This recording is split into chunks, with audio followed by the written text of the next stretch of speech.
हज़रत मूसा अलैहिस्सलाम ने अल्लाह ताला के हुक्म पर फ़रऔन को इस्लाम कबूल करने की दावत दी। तो फ़रऔन ने आगे से पूछा कि अगर मैं इस्लाम कबूल करूँगा तो मुझे क्या मिलेगा। हज़रत मूसा अलैहिस्सलाम ने फरमाया कि अगर आप इस्लाम कबूल करेंगे तो आपकी आखिरत तो बेहतर होगी ही होगी, इसके साथ साथ अल्लाह ताला आपको 4 और इनामात से नवाजेगा। फ़रऔन ने पूछा कि वो कौन से हैं। हज़रत मूसा अलैहिस्सलाम ने फरमाया कि एक तो अल्लाह ताला आपको सेहतमंद ज़िंदगी अता करेगा, दूसरा आपकी 2 मुल्कों पर हुकूमत होगी, तीसरा ये कि आप हमेशा जवान रहेंगे और चौथा ये कि आपके बाल कभी सफ़ेद नहीं होंगे। फ़रऔन ने अपनी बीवी से जाकर मशवरा किया कि मुझे इस्लाम कबूल करना चाहिए कि नहीं। तो आगे से उनकी बीवी आसिया ने जवाब दिया कि इससे बेहतर और क्या हो सकता है।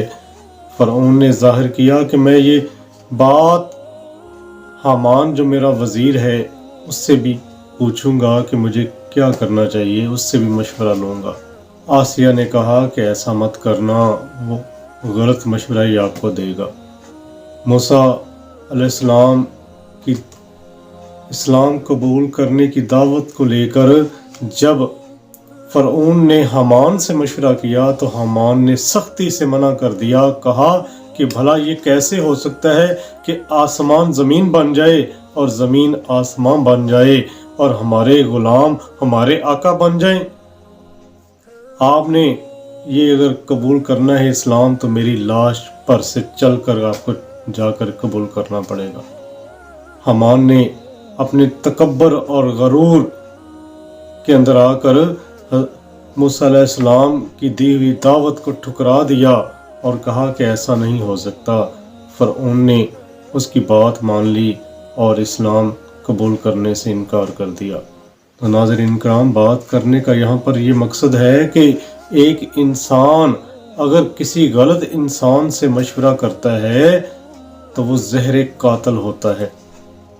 जिस तरह हामान ने ज़हर कातिल मशवरा दिया, क्योंकि उसके अंदर जो तकब्बर था और गरूर था वही ज़हर कातिल था। कहते हैं कि किसी से मशवरा कर लेना अच्छी बात है, लेकिन अगर वो मशवरा किसी अच्छे साहिबुल राय इंसान से किया जाए तो फिर आपके हक़ में बेहतर है। लेकिन अगर वो मशवरा किसी गलत इंसान से किया जाए तो वो मशवरा आपके लिए जानलेवा साबित हो सकता है।